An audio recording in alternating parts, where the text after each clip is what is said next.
முதல்வர் சிறப்பு முகாமில் இலவச வீட்டுமனை பட்டா வழங்க கோரி திருநங்கைகள் போராட்டத்தில் ஈடுபட்டதால் அப்பகுதியில் பரபரப்பு ஏற்பட்டது. பின்னர் போலீசார் பேச்சுவார்த்தைக்கு பின் கலைந்து சென்றனர்.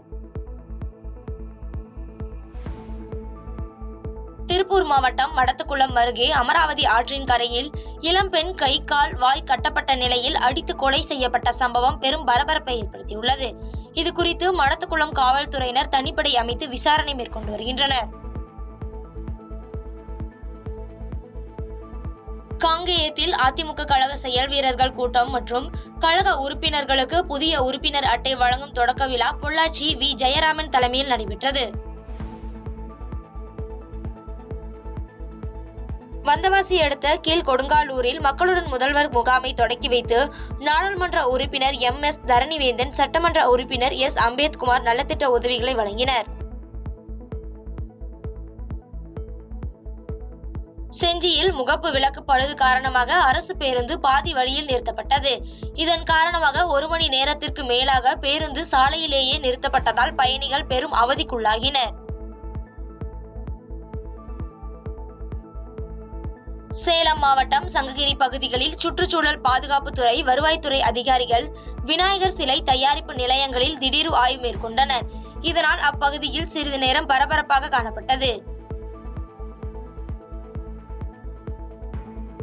ஒன்றிய அரசு கொண்டு வந்துள்ள சட்ட திருத்தத்தை திரும்ப பெற வலியுறுத்தி திருச்செங்கோடு வழக்கறிஞர்கள் நீதிமன்ற புறக்கணிப்பு செய்து மனித சங்கிலி போராட்டத்தில் ஈடுபட்டனர்.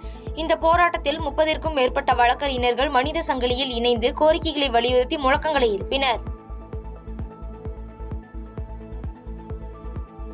நாமக்கல் அடுத்த எருமப்பட்டி, தோட்டமுடையான்பட்டி இரவு நேரத்தில் பன்றிகளை வேட்டையாட பயன்படுத்திய நாட்டு துப்பாக்கி வெடித்து சுப்பிரமணி என்ற விவசாயி காலில் காயமடைந்து முதலுதவிக்காக நாமக்கல் அரசு மருத்துவமனையில் சிகிச்சை பெற்று வருகிறார். ராசிபுரம் பேருந்து நிலைய மீட்பு கூட்டமைப்பு சார்பில் புதிய பேருந்து நிலைய மாறுதல் திட்டத்தை ரத்து செய்யவும், இத்திட்டத்தில் நடைபெற்றுள்ள முறைகேடுகள் மீது விசாரணை கோரி நகராட்சி நிர்வாக இணை இயக்குநர் சந்திரசேகரிடம் புகார் மனு அளித்துள்ளதாக வி. பாலு தெரிவித்துள்ளார். வந்தவாசி அடுத்த கொரக்கோட்டையில் மக்களுடன் முதல்வர் முகாமில் நாடாளுமன்ற உறுப்பினர் MS தரணிவேந்தன், சட்டமன்ற உறுப்பினர் S. அம்பேத்குமார் பயனாளிகளுக்கு நலத்திட்ட உதவிகளை வழங்கினர். பாதகம் செய்பவரை கண்டால் நாம் பயங்கொள்ளலாகாது பாப்பா, மோதி மிதித்து விடு பாப்பா, அவர் முகத்தில் உமிழ்ந்து விடு பாப்பா. அண்மை செய்திகளை உடனுக்குடன் தெரிந்து கொள்ள இணைந்திருங்கள் இயம்நாடு தொலைக்காட்சியுடன்.